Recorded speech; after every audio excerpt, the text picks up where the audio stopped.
Good morning. How are you today? Ready to do calendar? All right, let's count. 1, 2, 3, 4, 5, 6, 7, 8, 9, 10, 11, 12, 13, 14. Today is Thursday, May 14th. And the weather outside my window this morning, it's sunny. All right, you ready for the last clue? Let's remember the other clues. Clue number 1, you wear them outside. Clue number 2, they protect a part of your body. Clue number 3, you can take them on and off. And the last clue, clue number 4, they are most helpful when it is sunny.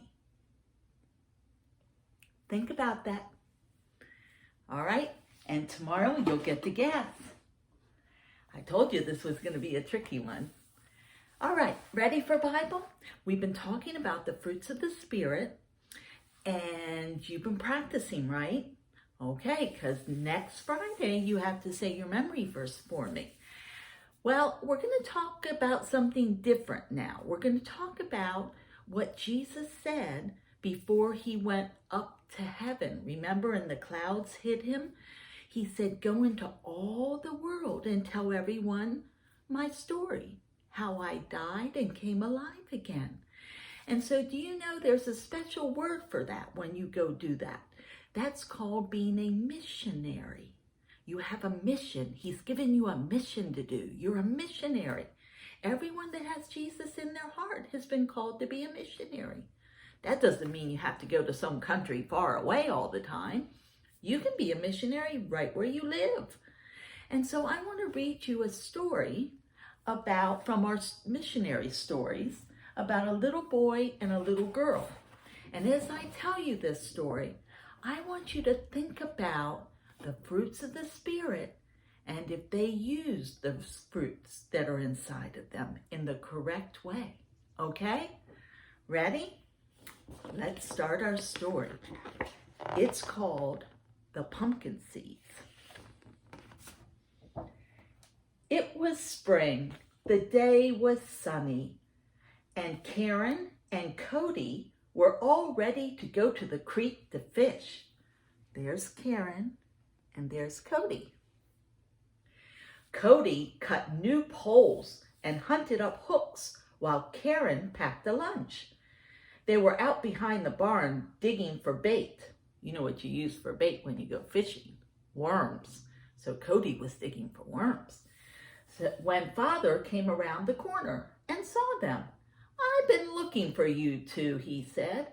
I want you to take these pumpkin seeds down to the cornfield all the way to the bottom of the pasture, and I want you to plant them for me.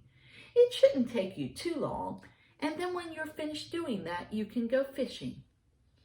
Karen and Cody were disappointed. This was the first good day for fishing all spring, and now they had to wait. It could take an hour or more to walk all the way down there and plant those pumpkin seeds. Sadly, they started walking toward the cornfield. Cody carried the poles and the bait, and Karen took lunch. And then they took the paper sack full of the pumpkin seeds Father wanted them to plant.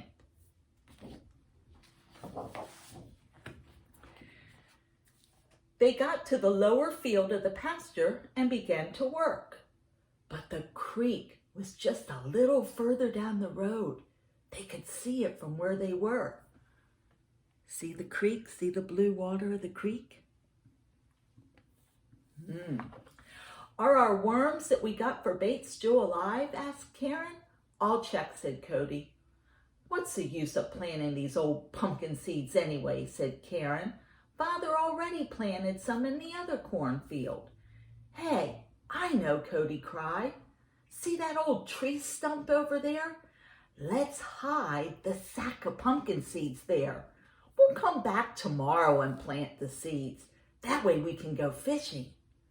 Well, said Karen, are you sure that would be all right?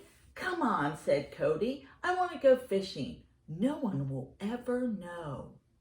So they took the bag of seeds and they hid them in the old rotten stump.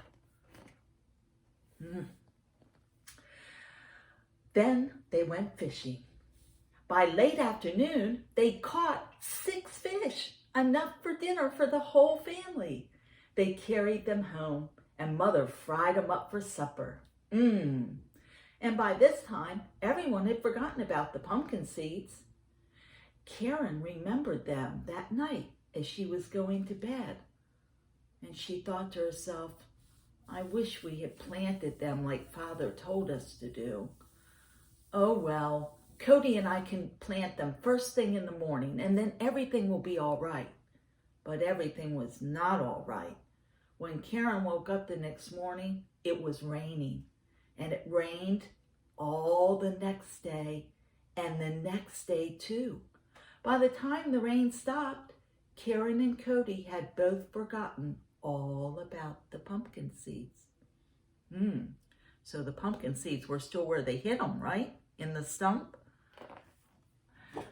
One Saturday morning, several weeks later, Karen was practicing a Bible verse for her Sunday school. She said it over and over to herself, so it would stick in her head and she would remember it. Suddenly, the meaning of the words came to her. It said, "Be sure your sin will find you out." That was the Bible verse. Remember what sin is? Something you've done wrong? "Oh no," thought Karen. "I know what these words mean. The pumpkin seeds. We forgot about the pumpkin seeds. This verse says your sin will find you out. That means our Father is sure to find out what we did." That night, Karen couldn't sleep. She kept thinking how wrong it had been for her and Cody not to do what her father had said. "We meant to go back and plant them," she told herself, "but what we did was still wrong." Finally, when she did fall asleep, she dreamed that the room was full of pumpkins with grinning faces, and they laughed at her. And then she woke up frightened. Well, we're going to finish our story tomorrow. But what do you think Karen should do? Do you think she should go be honest with her father and tell him that they had lied?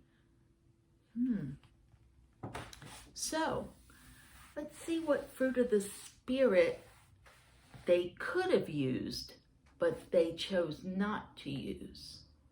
Are you thinking of one? What was the banana fruit of the Spirit? Oh yeah, self-control. Maybe they should have had a little more self-control and a little more patience and waited and did what their father told them to do before they went fishing. Well, we'll see what happens in our story tomorrow during Bible. Okay? Have a good day. Bye-bye.